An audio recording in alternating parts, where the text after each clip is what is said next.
Bonjour frères et sœurs, j'espère que vous allez bien et que la paix de Christ inonde vos cœurs. Alors aujourd'hui nous allons voir ensemble ce que représentent l'homme et la femme, non pas sur un plan physique avec le genre masculin et féminin, mais sur un plan spirituel. C'est en le comprenant dans ce sens que vous percevrez une autre réalité derrière des passages ou des versets bibliques. Car comme il est écrit dans Galates 3,28, aux yeux de Dieu, il n'y a donc plus de différence entre les hommes et les femmes. En effet, vous êtes tous un dans le Christ Jésus. Alors au commencement, Dieu créa Adam, à son image et ressemblance. Dieu est esprit et a pouvoir et autorité sur toute sa création. Il en est de même pour Adam. Dieu crée toujours sur un plan spirituel avant de le matérialiser sur un plan physique. Adam est un esprit dans un corps spirituel. Mais un esprit seul n'est pas complet.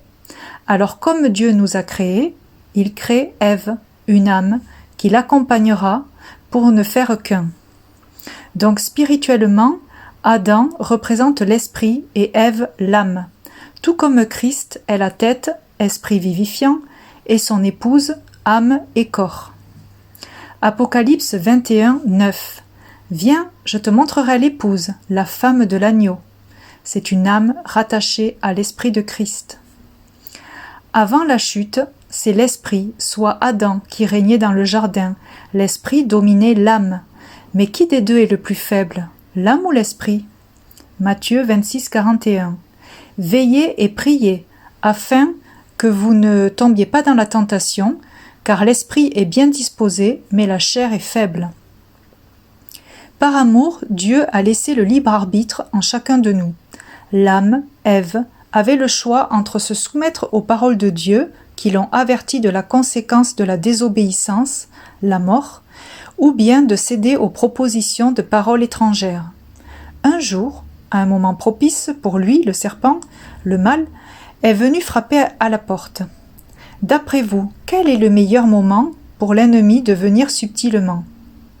Eh bien, dans un moment, une période où nous ne sommes plus en communion avec Dieu, d'où le veiller et prier, veiller à notre cœur et prier avec notre protecteur. Le serpent, le mal, a vu qu'Ève, l'âme, était endormie spirituellement. Alors il est passé par elle pour agir et a pu entrer sans difficulté. La tentation acceptée les a fait chuter. Alors vous allez me dire qu'Adam est un esprit fort à l'image de Dieu et que lui n'aurait pas dû chuter. Ben justement, le serpent ne s'est pas adressé à Adam mais à Ève. Et lorsque l'âme est contaminée, alors l'esprit l'est aussi par défaut, puisqu'ils ne font qu'un. Gardons cette image en tête. Adam, homme, fils, égale esprit qui domine. Et Ève, femme, fille, égale âme qui domine. Une âme dominée par l'esprit, l'homme spirituellement parlant, est une âme plus rare que l'orphin. Mais une âme dominée par sa chair, donc elle-même, la femme spirituellement parlant, est une âme endormie ou morte. Passons à des versets bibliques qui s'éclaireront sous cet angle-là. Commençons par la femme, la fille, soit l'âme, conduite par elle-même ou par les autres. Ésaïe 32, versets 9 à 11. Femme insouciante, levez-vous, écoutez-moi, fille trop sûre de vous, prêtez l'oreille à ce que je dis. Dans 1 an et quelques jours, vous tremblerez, vous qui êtes trop sûre de vous, car la vendange sera terminée et la récolte n'arrivera pas. Soyez terrifiées, femme insouciante, tremblez, femme trop sûre de vous, déshabillez-vous, dénudez-vous et mettez un sac autour de votre taille. Dieu s'adresse aux âmes charnelles qui se reposent sur elles-mêmes. Il leur demande de se lever, de sortir de leur état de sommeil, de paresse, et d'écouter sa parole, qui elle seule produit de la récolte. Que l'âme se déshabille de son vêtement sale, qu'elle se mette à nu dans une repentance sincère devant Dieu pour changer de comportement. Lorsque dans la parole il est parlé d'infidélité entre l'homme et la femme, c'est aussi entre Dieu et son peuple. Que la femme doit être vierge, cela fait spirituellement référence à une âme pure, vierge et sage, comme la parabole des 10 vierges, qui doit se consacrer pleinement à Dieu et lui rester fidèle sans se souiller avec d'autres dieux. Osée, chapitre 4, versets 10, 12 et 13. Ils mangeront, mais ils auront toujours faim, parce qu'en fait, ils ne se nourrissent pas du pain de vie, mais d'une nourriture d'orgueil, un aliment doux et agréable pour leur palais. Ils se prostitueront, mais ils n'auront pas d'enfants, c'est-à-dire ils n'auront pas de fruits ou de récoltes. Oui, ils m'ont abandonné, moi le Seigneur, pour se prostituer. Ils consultent une statue en bois, et c'est un morceau de bois qui leur donne la réponse. Et cette statue, la plupart du temps, est fabriquée de nos mains avec du bois sec, mensonger, et pas du bois vert de vérité. Un vent de prostitution souffle sur eux et les fait sortir du bon chemin, du chemin droit et étroit. Alors ils se prostituent en s'éloignant de moi leur Dieu. C'est pourquoi vos filles se prostituent et vos belles-filles trompent leurs maris. Les filles et les belles-filles représentent des âmes charnelles qui se souillent ailleurs et ne sont pas fidèles et unies à leur unique époux, Dieu. Beaucoup de proverbes parlent de la femme, non pas de la femme physique et humaine, mais de la nature et du comportement de l'âme. Ces proverbes sont donc autant adressés à des hommes qu'à des femmes terrestres, car cela concerne nos âmes. Proverbe 9:13. La folie est une femme bruyante, naïve, qui ne sait rien. Et une autre version dit « Dame folie est bien bruyante, elle est sans expérience, elle n'y connaît rien. » Ce sont des âmes orgueilleuses qui font du bruit en se proclamant ou en se lamentant, mais au final, elles ne sont pas dans la vérité. Proverbe 21, versets 9 à 19. Mieux vaut habiter à l'angle d'un toit que de partager la demeure d'une femme querelleuse. Mieux vaut habiter dans une terre déserte qu'avec une femme querelleuse et irritable. Cela revient à dire qu'il vaut mieux s'éloigner d'une âme charnelle qui n'a pas la sagesse. Parce que les hommes terrestres ne sont-ils pas aussi querelleurs ? Dieu ne jette pas la pierre aux femmes humaines, mais aux âmes injustes.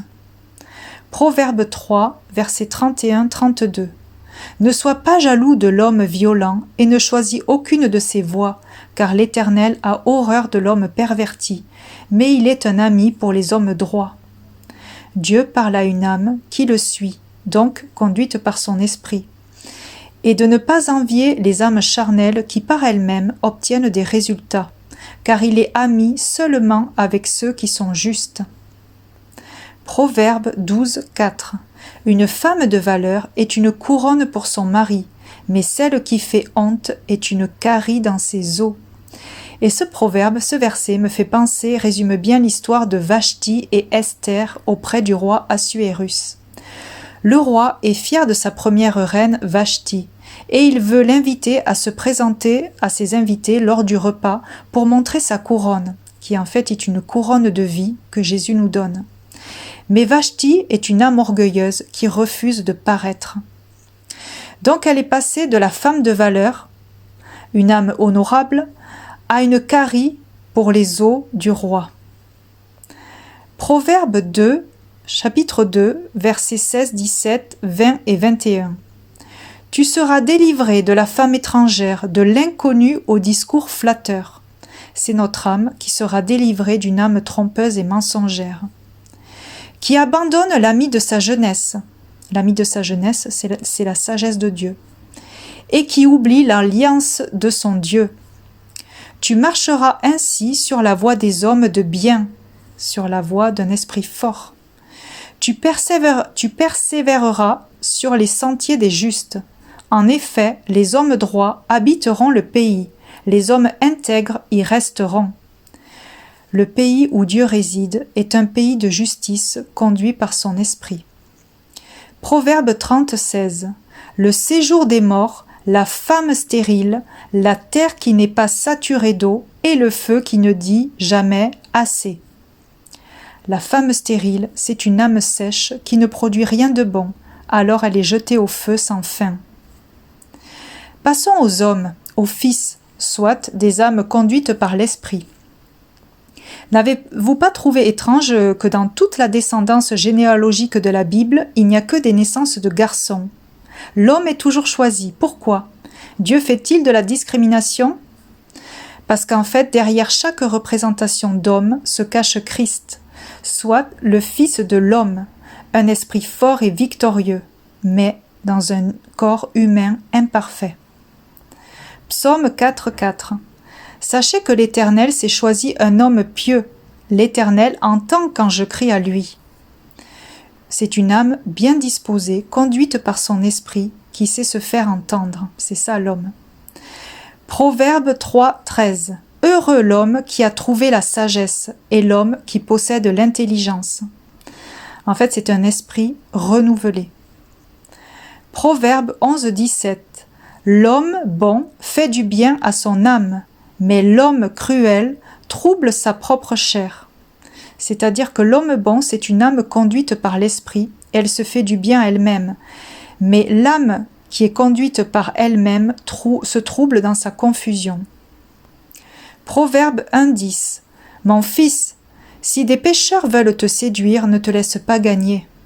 Mon fils, c'est l'âme héritière du salut qui doit être vigilante à la tentation. Proverbe 6,20. Mon fils, garde les préceptes de ton père et ne rejette pas l'enseignement de ta mère. Tous les enfants, en fait, n'ont pas des parents exemplaires ou vivants. Donc Dieu parle à une âme qui le suit de garder sa parole, c'est lui le père. Et sa mère, c'est la sagesse. Voilà pour quelques exemples. En fait, une âme charnelle peut se penser spirituelle car elle fait le bien, mais par ses propres forces, ce qui ne produit aucun fruit. Elle sert Dieu, mais sans Dieu. Jésus ne faisait que ce qu'il voyait faire du Père. C'est ça être conduit par l'Esprit. Non pas par notre façon de faire, qui paraît bien et sage à nos propres yeux, mais suivre uniquement les instructions du Saint-Esprit, qui peuvent parfois nous sembler dures ou déroutantes. Et c'est justement quand on obéit là qu'en fait le miracle opère, parce que l'Esprit vient toujours bousculer les concepts de notre chair. Alors non pas notre volonté, mais uniquement la sienne. Alors tendons l'oreille et n'agissons que lorsque nous l'entendons. Soyons des fils mûrs et non des enfants immatures. Amen.